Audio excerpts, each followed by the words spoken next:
Alors, hello Julien, hop, je vais répondre à tes questions. Donc, depuis combien de temps est-ce que j'utilise Schedule?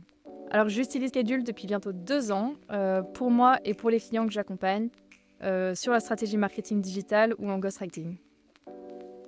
Qu'est-ce qui t'a attiré chez l'outil et pour que tu te lances? J'ai utilisé beaucoup d'outils de planification de posts avant Scheduled et à chaque fois, ma frustration était la même. Ces outils n'étaient pas directement connectés avec l'outil de planning éditorial que j'utilisais, que ce soit un calendrier ou un Google Sheet ou un Google Doc, ce qui pouvait engendrer beaucoup plus de travail si j'avais un retour de dernière minute d'un client par exemple sur un contenu ou un changement de date ou d'horaire de publication.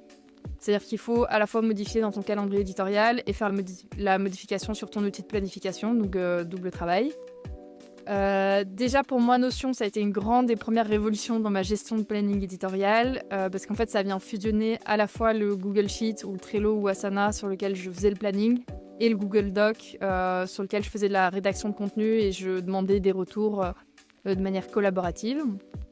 Et pouvoir connecter Notion à LinkedIn directement, ça me fait gagner énormément de temps. Le premier point, c'est si j'ai le go d'un client sur un post ou que moi j'ai validé le post, je peux le planifier directement sur Notion. J'ai pas besoin de rouvrir LinkedIn, potentiellement de me perdre dans les notifications, les messages.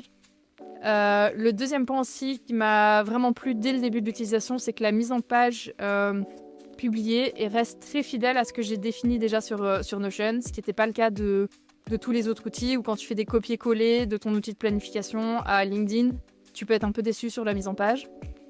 Et le dernier gros avantage, c'est une fonctionnalité qui est arrivée l'année dernière, si je ne me trompe pas, c'était de pouvoir récupérer les statistiques de mes posts, mais aussi ceux des profils et des pages entreprises de mes clients, sans avoir forcément accès au profil LinkedIn de mes clients, et de pouvoir générer du coup des rapports beaucoup plus précis que les rapports LinkedIn.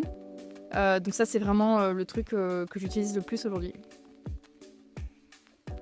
Et est-ce que j'utilise Schedule au quotidien ou de façon régulière? Alors, je pense qu'entre ma création de contenu et celle de mes clients, je dois utiliser Schedule de façon quasi quotidienne. Par contre, le truc le plus dingue, c'est que c'est fait de manière complètement transparente, c'est-à-dire que je me connecte quasiment jamais à Schedule.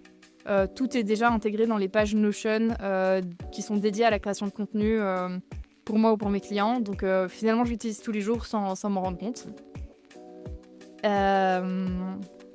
Et 3 mots pour décrire Schedule. Je pense que le premier, c'est facile. Facile vraiment à mettre en place et à setuper.